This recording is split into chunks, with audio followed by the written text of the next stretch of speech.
This is Beer 30 Sports O'Clock. All right. And it is Mock Draft Monday. That is correct. But before we get into it, because the NFL draft feels like the season is beginning, I want to tell you about the beer of the episode. And that beer is from, I told you I went to Virginia. Well, I came back with gifts. Yes, you know I'm going to leave with a six-pack. So it is from the Devil's Backbone Brewing Company. I didn't realize that. I thought the DB meant something else. It's 8-point IPA, and I've had it, but I'll let y'all. So the reason I brought this is because it was really good. And the shredder, when I couldn't find it, was sold out everywhere. So shout out to the shredder. But it's 8-point IPA is probably the second best one that I had in Virginia, and I had a bunch of beers. But this one, unlike a lot of IPAs, it's hoppy but not overly hoppy. It's not like your double down IPAs and things of that nature. It's really good. It helped with the sinuses. As y'all saw last episode, I was sniffling and going all crazy. So shout out to 8-point IPA. No, it does not clear or fix your sinuses. I was just able to drink a little bit more and take allergy medicine with it. So with all of that said, I do have a special guest. I have a special guest. Her name, the one, the only, Kennedy Bright, aka Kennedy Bright 24 on TikTok and IG. She is a football fanatic, ESPN for the girls. She knows football and she knows her players. She is from Kansas City. So go ahead and say hello to the people, Kennedy, and let them know all they need to know about ESPN for the girls. Hello, you guys. Obviously, as you said, my name is Kennedy, and yes, I am from Kansas City, Missouri. Please do not hold that against me. It's become a sore subject lately. It's become a sore subject, but yes. So I grew up in Kansas City, but I went to school for sports broadcasting, and then I was like, okay, what do I kind of want to do? I already did content, so then I wanted to start teaching sports to girls on the internet back in 2021. So it was literally January 30th. I'll just never forget. I literally was like, made a video. I was like, I have a question. Like, you guys follow me because you like sports, you like athletes. Like, what do you want to learn about? Which sport? And so people just started commenting. Football, obviously, because it's so much harder, I feel like, to just sit down and look at. Whereas like basketball, you at least kind of understand what's happening out there. So I'm like, okay, you know what I mean? Like if you're just sitting down at a bar or something, or you just walk into the living room, at the watch party, at a basketball game, you can tell like what's happening. You can jump in on the finals and tell like, oh, they're doing good, they're doing bad. They made a shot they didn't. But football, it's like, why are they off the field? Like it just can be more confusing with kind of the way the format goes if you don't know anything. So football kind of just took over because that was just the one that everyone had most of their questions about. So yes, and so that's what I do. All right, well, that's fair enough. That's wild, though. I can't believe like football was the hardest, but I guess that makes sense if you don't know. It's just like soccer. If you don't know soccer or you don't know baseball, you don't know what the hell's going on. So I get it. Any sport or anything has their own weird rules. So let's talk Kansas City and let's talk Kansas City Chiefs. Womp womp. And since it is mock draft episode, this is the mock draft episode. What do you feel like the Kansas City Chiefs need to be looking to take draft pick wise? Like what positions do you think that the Kansas City Chiefs need to be looking at to add on their team? Definitely the offensive line. I mean, it was kind of obvious, but even before the Super Bowl or this season in general, they've had trouble with the offensive line. Like every season, Patrick Mahomes has a different offensive line. I don't know what it is that they can't seem to get a formula. It seems to be to find a lineup that can stick. So I would definitely say that. But the thing is, like they got the guy last year, he was a rookie, and that didn't turn out so well. So it's like kind of hard because I feel like that's just an area they just honestly have bad luck in, which kind of sucks because if you have like this great quarterback, that's kind of the one spot, area you really want to make sure, that you're able to protect him and preserve him for longer. But I definitely would say that offensive line. It has to be fixed. I mean, they won a Super Bowl with the whole wide receiver issues and stuff. Patrick seems to be able to kind of figure everything else out a little bit, except that O line. That was insane to watch. Yeah, he can't Last block. season He as a can't whole, block for especially. himself. Yeah, he can't block for himself. So I mean, that makes all the sense in the world. Is there a specific offensive lineman that you are hoping that they draft first, or a specific offensive line player that you hope that just falls to you guys? I've seen like they're talking a lot about the Ohio State offensive tackle Josh Simmons. So we'll see if maybe he ends up. I think that's who they say they think they're gonna go for first. We will see, but I definitely think that it's gonna be someone that's gonna have to come in and be like kind of ready, like not very developmental, I would say, just because of the state of what that situation is of that horrendous line. No offense to anyone who plays on the line. Please, I'm not trying to talk bad about you. The I'm sorry. dis, the disrespect. Damn, that horrendous line. Them are grown men. Okay, no, they know they played bad. They know that defensive line whooped them in the Super Bowl. There's no need to hide that. Um, is it time for the Chiefs to look more towards? Which would you prefer? Would you prefer them to get a young replacement, like to start breeding him into the starting role to replace Pat? Or would you rather them draft pieces, the offensive line, to surround and help him go to his later years? Because he is on the back half of that 10-year contract. So are we thinking it's time to replace him yet? Or do we think, nah, he's got another 10 years in him as long as we can protect him and put the pieces around? Wait, it kind of cut out. What was the last part of the question? Oh, so do you think like it's time to replace him to start looking at a replacement for Pat, or build up the offensive line and pieces around him because he's got another 10 years down the line? I definitely think building the offensive line, just because one, I feel it helps obviously for like moving forward, going right now, but also I think too his contract is so long, and especially because of his position, like he's gonna be there a while. I mean, I know like, everyone will talk about his interceptions and things, issues and stuff like that last season, but I don't think he's like going down in any capacity.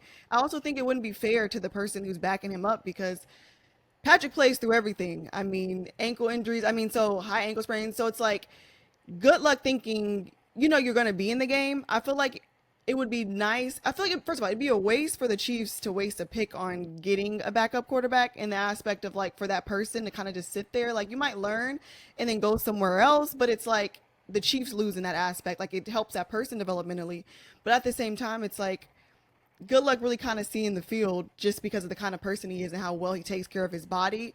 He's not really one to miss. So I don't really think it'd even be fair to that quarterback coming into the position, because he'll learn, of course. But if you actually ever want to maybe possibly see the field, I don't think being behind Patrick, which I think is why they usually have kind of older guys that are kind of already played, that are kind of like headed towards retirement, that are usually behind him. But they don't have a lot Okay. usually, which is weird. There's Okay. usually always like only one backup quarterback. No, yeah. Last year, I think they had what, just Carson Wentz, and Yeah. then I think the year before that they had I forget Oh who it God, what's his name? was. He was number. Oh gosh, I forgot his name. But he was an older guy. He used to came in and played. Oh gosh, how did I forget his name? No, I think it was Wentz too that year. I think it was Wentz. It was Carson Wentz both years, but there was another guy there. But this last year they only had one backup. Um, Chad Henney. That's who it Henny. is. There you go. Yeah, yeah, yeah. Which Yeah. listen, Chad Henney wasn't about to see no playing time. So, Because he, but I like I said, see I your. think. Go Go ahead. ahead. Oh no, I was gonna say yeah, because it was the AFC Championship game. That's when he had to come in and had like it was like a 90 something yard drive he had to do when Patrick had to go. It's a clip where he's always like, they're like, "We're gonna take you out," and he's like, "No, f no, f no," and he's yelling at them because they wanted him to go get his ankle looked at or whatever. So that he came in like then, and I don't know, maybe like another time. I mean, you'll get during a training camp, and you'll get to do like the preseason games, maybe. But yeah, it does concern me that they usually don't have multiple backups, especially after what happened with the 49ers a couple years ago. But I mean, it's worked for them, I guess. So just having one's okay, I guess.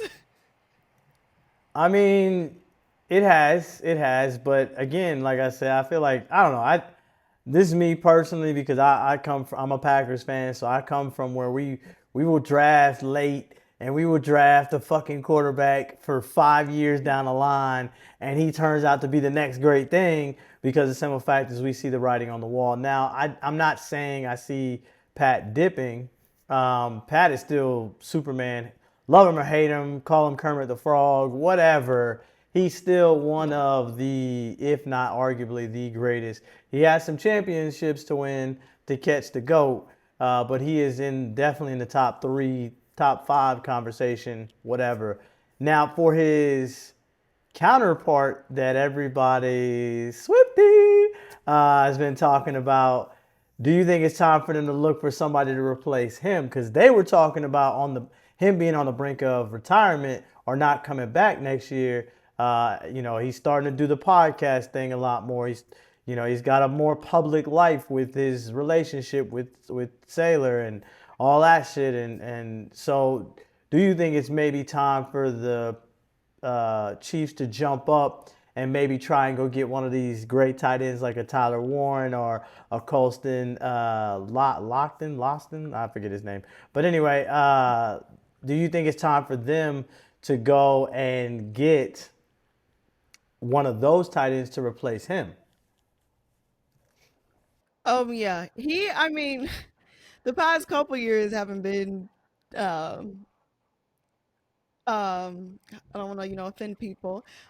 Travis Kelce, what we're used to the past few years. I mean, the only reason I did not agree with him retiring was like that will haunt you for like the rest. It's one thing to like they come back this season and they lose in the playoffs or something, but like for your last game to have been that game, like I'm like, dude, that's gonna haunt you. Like I don't think that's how you want to go out.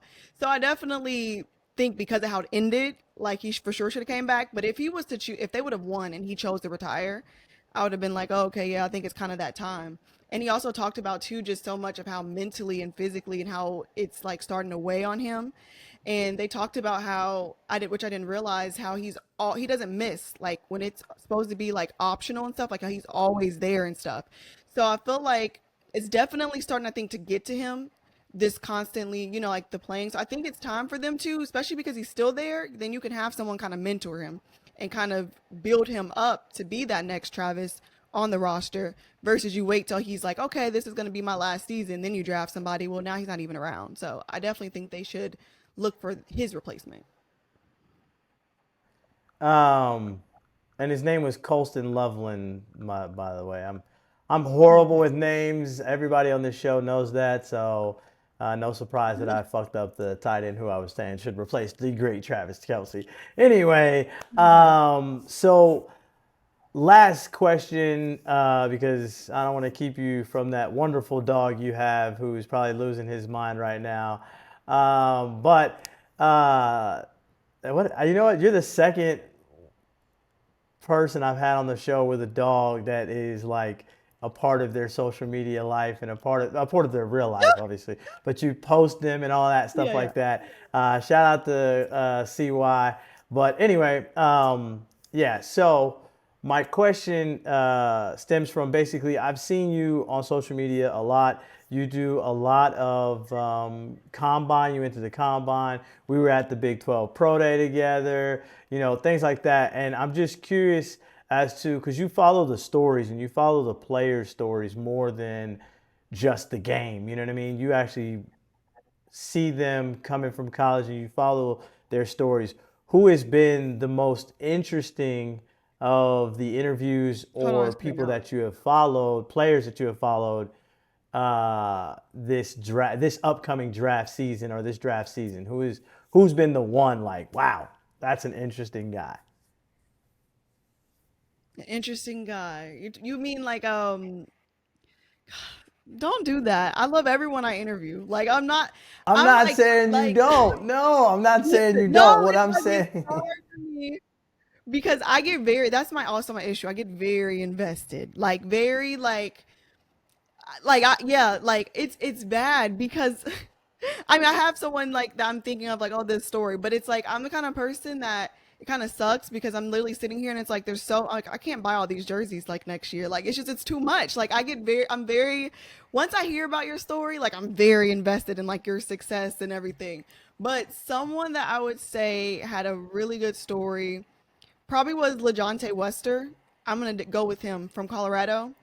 And the reason that his I felt was good was because he talked about how he was a 0-star recruit out of high school, and his coach told him he had to go to only find D3 schools, and he ended up having to be a walk on in college and everything like that. And I just feel he said a lot of people like doubted him and things like that, and I really like that story just because I think it just speaks to a lot of things that people go through in life, not even sports related. You know, sometimes you have to constantly work at things, you know, or maybe someone says something's not going to work out for you. But if you have that feeling, like, you know, just to keep going. And so I really liked his story.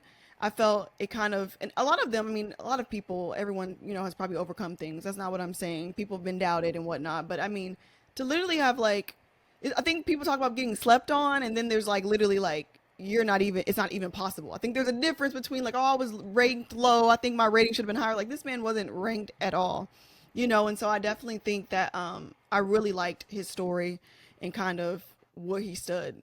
And I think a lot of the guys too, especially hearing a lot of them talk about their relationships and stuff with God was also something that I thought was good just because them being young men and everything and knowing that like they kind of had that peace, I thought was also something that was really like kind of stuck out to me. But I really liked his story.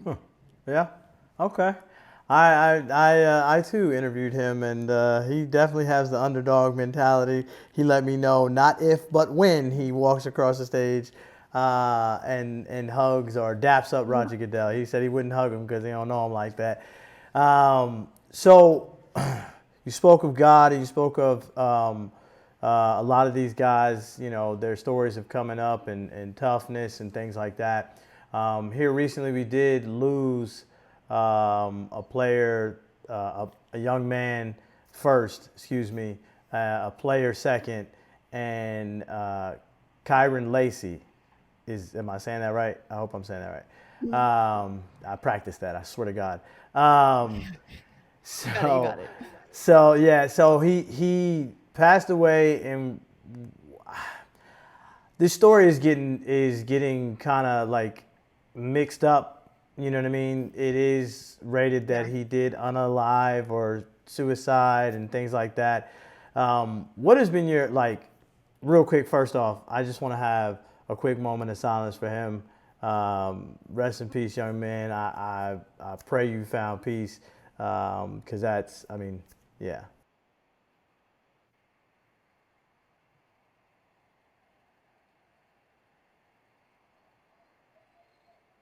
All right. So my I guess my question: what have you been seeing? Because I saw your post. I was said that was your last question, but I, No, no, this, you're good. I yeah, like this this kind of question conversation. is kind of more so just because of what it just happened recently, right? So my thing is, I've seen your post on it. I've seen you kind of going, you going back and forth in the comments and things like that. What has been your like? What has been your biggest? What do you know, and what has been your biggest takeaway on this story? Because I mean, this is just, it's just not heard of a player of who's going to the draft, about to fulfill his dream, doing something like this. I mean, you know, it's just very, it's a slippery slope. It's a sensitive subject. This is not what we do on this show, but I just felt like it needed some light shed on it because of some of the fact is I'm a man, and men have the highest suicide rate out there, especially in America. Yeah, and it's just, you know, I just thought that I appreciate you for going to war for him and his story and mental health awareness and things like that. So just your biggest takeaway and kind of what you know about the story, and shed some light on, because we're all just a bunch of drunk sports fans. We just want to know our sports guys are going to be okay. You know what I mean? So Yeah, no. I definitely would say like it's still kind of I think the hardest part, first off, I would say, is how people have kind of taken away from what happened, like what choice he chose to make. And I think the hard thing is there's a difference. People are saying, like, oh, because of he was going to get in trouble, all this. I think people don't understand, which shows people obviously that aren't aware of mental health in the first place. Number one, that's not an easy thing to do. There's a lot of people who have attempts. There's a lot of people who have thoughts, who think about it. A lot of people who start. It's a hard thing to do. It's like how they say it's hard to drown yourself. Like your body will not literally allow you to put your own head, hold your own head underwater like that. Which is why people have to I hate to say it, but you have to weigh yourself down in order if you want to drown in an ocean because of the way your body naturally goes. And I feel like people don't understand like that's a hard thing to do for someone to do that. That's just not an easy thing. And I think that it bothers me because people are acting like, oh, it's just a choice. Like he's in Jamaica, like he just fled the country. That is an easy thing to do. Just run away, go to another country. You know, that is fleeing from your whatever you have going on. But I think that's first off why it bothers me because they're acting like it was just that kind of choice. So that's first off where it annoys me. Second of all, people also saying it's not a mental health thing is insane. And people have to understand things build up, you know, and there's different ways that people express themselves. There's a different ways that people go about things, especially with men, because men are not allowed, first of all, to have emotions. Men have all of these standards of what looks like a man and what's masculine and all these things. And I think in society in general, it's difficult for people to talk about mental health, especially when it comes to men. And I only can speak, I'm not going to say other races aren't this way. I'm only black. So I only know what my community is like as a black person. And I know it's hard in the black community in all ways of just speaking about mental health. And so I think that it's hard because people are also dismissing just everything else that comes with it. And some people are like, oh, the internet doesn't matter. You see those. And like today, I literally was in his comments and saw like the things that people were saying after he declared. And it's one thing to be like, oh, you did this or whatever, but the name calling, like, that's hard, I feel, on someone, especially when you didn't go out and intend to harm somebody and now someone's life is lost because of you. That's a lot to bear for a person. You know, it's not a person who went out, you know, people sometimes go out to go kidnap people and things like that. Like their mind is set there. But for you to just go out living your life, you made a choice and it resulted in someone, you know, being life taken. That's a lot for a person to deal with. And I think that it just really hurts me because it's like to think that you are at a point where you think this is it, you know, like this is what kind of only other option that I have. And I think it's a lot of things that build up, a lot of things add up. There's probably other things that had been going on with him even before, you know, he got to the accident that happened in December. And so I think when it comes to just men needing to be able to express themselves, for one, I think this is an opportunity for that. And I think the second part is also understanding what athletes go through. And I think a lot of times people dismiss that. And I have a lot of friends that I've known that have grown up, that I've grown up with, that are in the league and stuff now. And when you're on the other side of it and you see the comments that people are making, you see the trolls, you see the DMs, I love it when they post what people say to them in their DMs. I think it's hilarious. And honestly, I hate it when they want to be nice and block out. No. Show that person's name because you wanted to feel comfortable enough to say those things. I think you should have to be held accountable for it. And I think that people don't realize it adds up, it builds up. And at such young ages, they have so many eyes on them. I know he's 24, but a lot of them are like 21. You know, you're 18 when you're coming into like this huge limelight and all the pressure that's built on top of having to go to school and be a student. You can say whatever you want about dumb jocks. Not everybody is that way, but they still have to show up. So you got school, meetings, practice. It's a lot that you're balancing at such a young age. And so I think that people need to also kind of take into consideration also what these men go through as just a man who's just trying to live life in general. But if you're going to call yourself a sports fan, I think you should also kind of consider whatever you're dealing with, that person's dealing with it. Imagine you go to work, you know, and you have a terrible day at work. Only people that's gonna know about it is like the 20 people maybe that you work with and who you choose to tell. But everybody sees it. And so I think all of those things just matter. And I think people just treat them like they're AI robots. And if that's the case, if we want to act like it's nothing, then go ahead. Let's get the AI robots out there and start playing football. But these are still humans just like you. And so I think it's just kind of sad how it's gone for him, truly. Absolutely sad. Absolutely sad. And I say that all the time, especially with the college kids and how they're college young men. I hate calling them kids because Yeah. if you can vote, smoke, or go to war, you are no longer a fucking kid. You are a grown ass man. You might Yeah. need a W-2 to pay some bills around this motherfucker. But at the end of For the real. day, which some of them do, right? But no, I do think it is, like I said, it's a very sad situation. It's gut wrenching because you know, like, yeah, he got in trouble, but like you said, he wasn't intending to. There was no intention in it. And then the situation after that, and it's still like, like you said, it takes a lot to go through with that. And I know firsthand through family, friends, things like that. It takes a lot. Like it's not a easy, yeah.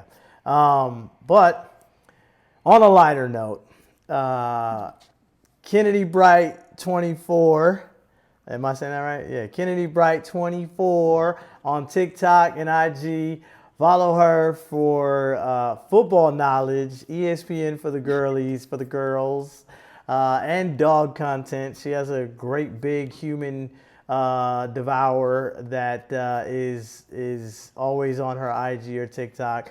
So thank you for coming There. on. Is there any is there any last thing you want to say before I get a text message cussing me out for the dog references? I'm dead. No, no, you're good. You're good. He calls me a toddler. It's fine. It's okay.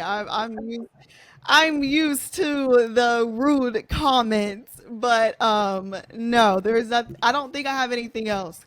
I don't want to because I can get on a rant about this, but I just want to say seriously though, men, like, find people in your life who you can speak to. And if some people think that you can't talk about it, if people think whatever, find different people, find someone to speak and talk to. Because the thing is, you think like, oh, if it gets that bad, I'll contact somebody.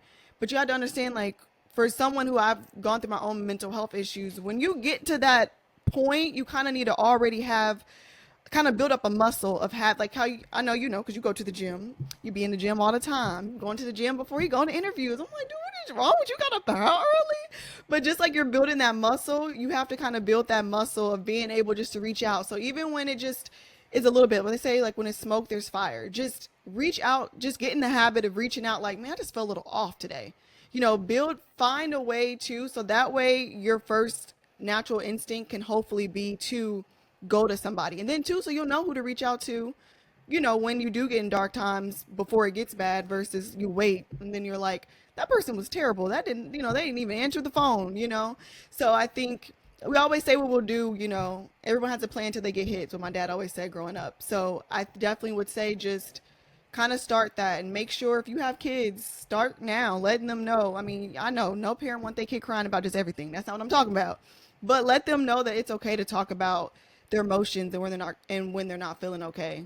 So that's kind of my biggest thing. We don't need any more men, losing their lives. And like you said, that you guys do have the highest, suicide rate. What does that tell you? So it's sad. Yeah. Again, thank you, Kennedy. Yeah. All right, I'm gonna let you go because now it's time for Beer 30 mock draft, and I'm about to get ugly. I'm about to get ugly, and I'm about to Oh talk bad God. about some men. So, pause. Oh no, I don't Uh, want to listen. all Okay, right, so bye. I'll text you later. Thank you. Okay, bye. Ah, and now let's get into the Beer 30 mock draft, baby. It's time. Listen, again, you can find Kennedy Bright 24 on TikTok, Instagram, all of that good stuff, man. So let's just get to it, man. I'm gonna give you my first a full first round of mock draft picks, right? But I got a surprise for you guys. I got a big thing coming up next week.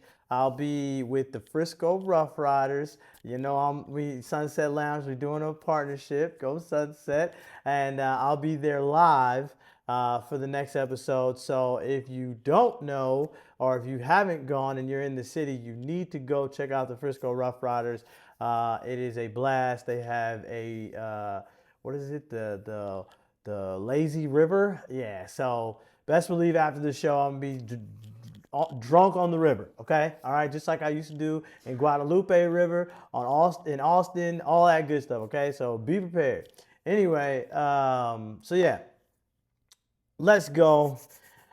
Number one pick in this year's 2025 draft, NFL draft, the Tennessee Titans pick Cam Ward.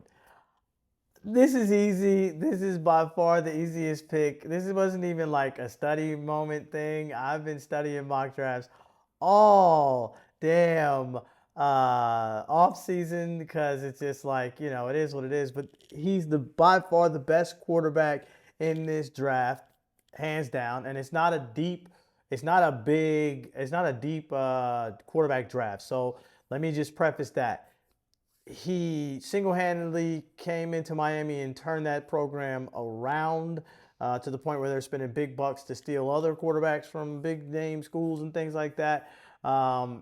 They need a quarterback. It's quite simple. It's very simple. Number two in the NFL draft of 2025, the Cleveland Browns pick Abdul Carter. Listen, this is going to be, it's going to be tricky for this one. This one, the Browns can do something very stupid and the Browns can do something very smart. Now, they need a quarterback. Don't get me wrong. They need a quarterback too. But they have an opportunity to make some noise in a division that is single-handedly run by Lamar and defense. I'm talking defenses around them. And Lamar and Cool Joe, excuse me, and they just got locked up in Cincinnati, and they're doing all these things on offense. Well, let me tell you, Browns, Abdul Carter, Myles Garrett, the craziest tandem in the AFC North right now would be that combo. I'm just being honest. With them getting Joe Flacco, it's kind of pointing in the direction that they don't see Cam Ward falling to number two. One, and two, no pun intended, they don't see Travis Hunter as being a guy that they should get right now. And they don't need a quarterback. They don't want to reach for a quarterback. They're probably not going to trade down. You cannot blow the opportunity to see one of the greatest defensive linemen edges versus one of the young Lions that will be one of the greatest defensive line. Like, you can't just pass that opportunity up. I see them taking him. With the number three pick and the New York City Giants, aka New Jersey, because they don't play in fucking New York City, will pick Travis Hunter. Easily the best choice in the draft. He plays two positions. He's the most athletic player in this draft. He doesn't, listen, he plays corner great. He plays wide receiver good. Those things on wide receiver, he runs really good routes, or he runs good routes. He's got sure hands. Is he the fastest on the field? Nah, but you don't need him to be.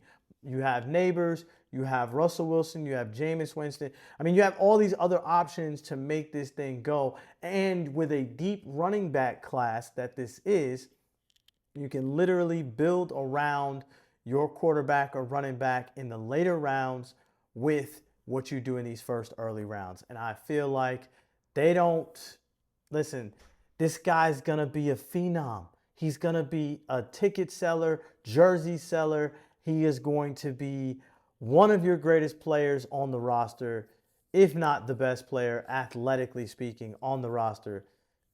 This is just too easy. Too easy. Number four in the NFL 2025 draft, New England Patriots pick Will Campbell. Offensive tackle, pretty simple for me. He's the best offensive tackle in this draft. At least that's what everyone's rating him at. Patriots want to protect their young quarterback, and they just picked up Stephon Diggs. This is a no-brainer. Listen, he hands down, he's like I said, he's one of the best offensive linemen in the draft. So go get someone to protect your quarterback. I would not be surprised with all the defensive signings, all the other signings that they've done offensively, that the Patriots just flood their draft with offensive defensive line. Just a guess and a gander. Number 5 in the NFL 2025 draft, Jacksonville Jaguars pick Mason Graham. Listen, Mason Graham is a nasty motherfucker. He is a great defensive tackle, and they need him in between the two edges. It just makes sense. He's one of, if not the best defensive tackle on the board, and that's a need they need badly. Period, point blank. And number 6 in the NFL 2025 draft. Yes, I'm going to keep doing this every time. The Las Vegas Raiders pick Ashton Genty. I know this sounds crazy because a running back being selected so high seems insane, but it's not. He is the best running back in a heavy running back class. But he is the best athletic talent.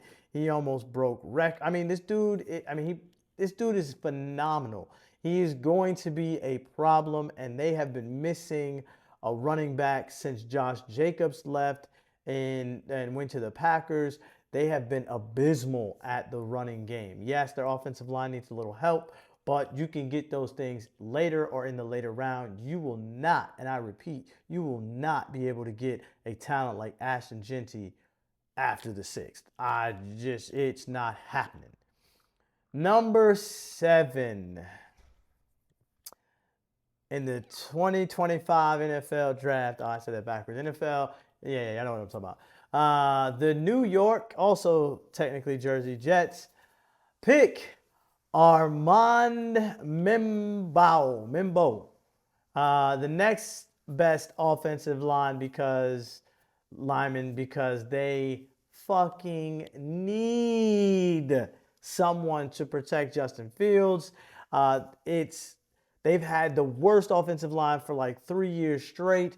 It's just that simple. I would look them to pick up offensive line left and right, maybe even some secondary, maybe even a receiver, or maybe a tight end. But I just think that they are going to they're going to build up that offensive line left and right as much as they can because it's not working. It's just not working, and they need all the help they can get. Number 8 in the NFL 2025 draft, the Carolina Panthers pick Jalen Walker. He's the next best edge rusher, and he's the next best defensive player in this draft. He is the best edge rusher besides Abdul Carter, and he played in Georgia. I mean, we know what kind of players come out of Georgia, and Georgia is known for their defensive and offensive line, and this monster of a man is no different. Trust me.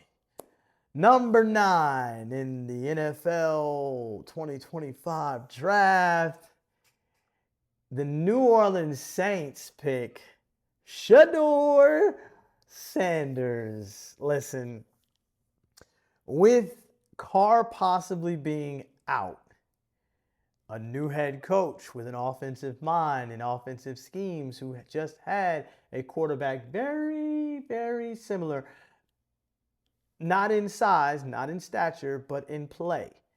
Obviously, you can't do no tush pushes, but hey, he's got an arm, he's got accuracy, and he is the second best quarterback in this draft.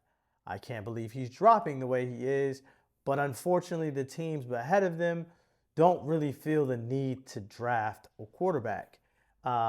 They feel like they can get more bang for their buck later. And the Saints need a quarterback. Even if Carr is healthy, they need one badly. Carr ain't it, dog. Shador, welcome to New Orleans. Number 10 in the Chicago, Bears. I'm sorry, in the NFL draft of 2025. I'm sorry, it's the Chicago fucking Bears.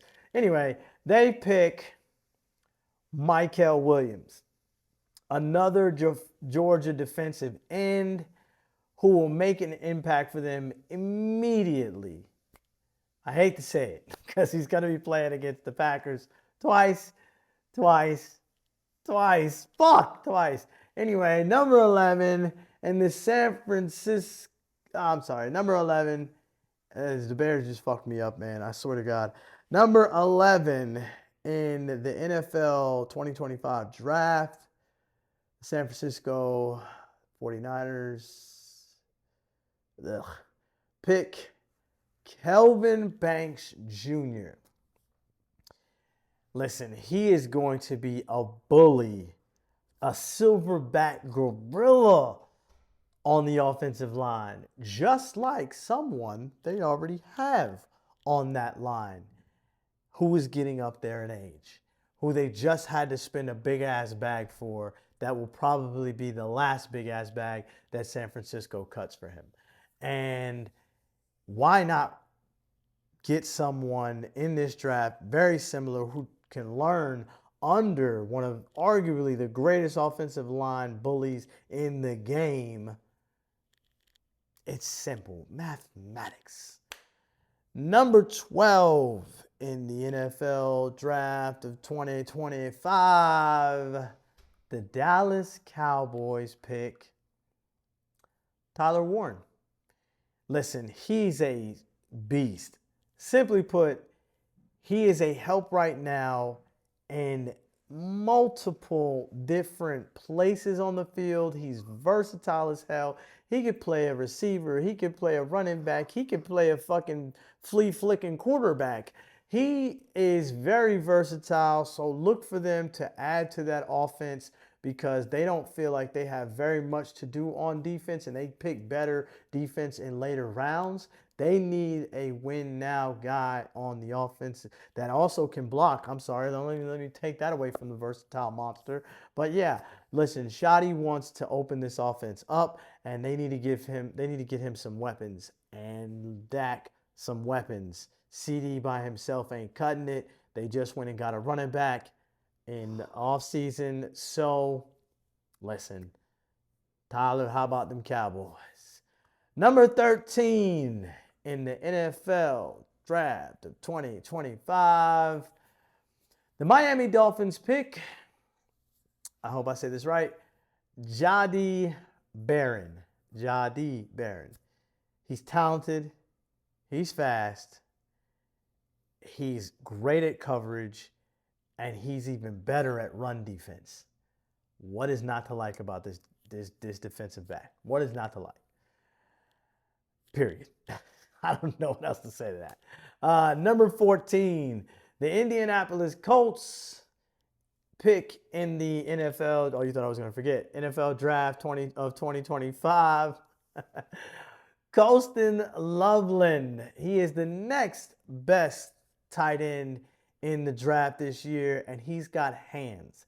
He's a big target for whoever is going to be the starting quarterback over there because nobody knows right now. Number 15 in the NFL draft of 2025, the Atlanta Falcons will pick another defensive end linebacker, Will Johnson. I'm sorry. No. Excuse me. Will Johnson is a defensive back. Will Johnson. He is a good playmaker. He's taller than Barron. And he is physical as fuck in press pass coverage. There's not a lot of those DBs in this draft.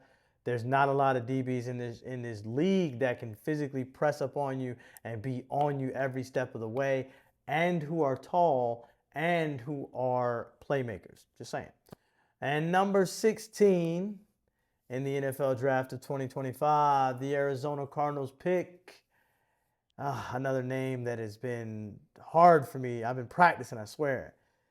Te Ta Raw A McMillan. All right, yeah, I tried. I hope I didn't butcher that. Anyway, he's 6'6" and is a jump ball enthusiast. I mean, he will go up and go get it. It doesn't matter where Murray throws it. If it's within reach of his arm's reach or wingspan, he is going to catch it. And listen, him, Harrison Jr. are going to be scary in the NFC West. It just is what it is. It is what it is. And that's all you get. Listen, guys, I'm going to do the second. I'm going to do part 2 a little later. Listen, it's been long. This episode has been a little longer than I would have thought, but that's okay. Listen, when you have guests, you got to curtail to the guest. And don't get me wrong, we love Kennedy. Kennedy is dope for football. She's dope for sports. Women in sports is great. So, you know, make sure y'all follow her again, Kennedy Bright 24 on Instagram and TikTok. And next episode, again, if you want to see it live, come see me at First Girl Rough Riders. It'll be Friday, April 18th. Yeah, Friday, April 18th. Let me make sure. Yeah, Friday, April 18th is the date. Is the date that it's set for. And I look forward to seeing all y'all there. And I look forward to seeing y'all in the Lazy River. I look forward to seeing y'all enjoy the game. Listen, Dallas Wings Night. And by the way, the Dallas Wings picked Paige Buckets first. This is Beer 30 Sports O'Clock.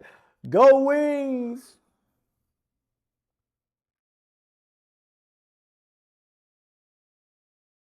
This is a Stolen Water Media production.